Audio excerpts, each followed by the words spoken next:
Herkese selam dostlar. Bugün sizlerle birlikte size karakter defterlerimi ve karakter sıkışlarımı göstereceğim.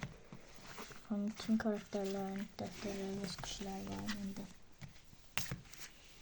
Bakın Hello Kitty'nin sıkışısı burada da.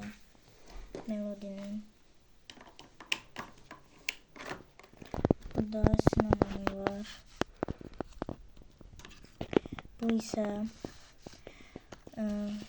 Chrome'nindir. Burada ise Pulin'in var.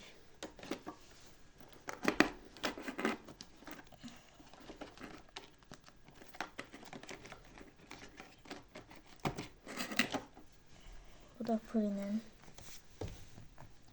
Hamısının defterlerinin özüne göre karakter sıkışlar var. Hamısı çok güzeldir. Böyle. Hamısını sırf size göstereceğim. Çok güzeldir. Çok rahatladır. Bu da Pulin'in. Hamısı çok güzeldir. Böyle. Dostlar, abone olmayı unutmayın. Ve sağ olun.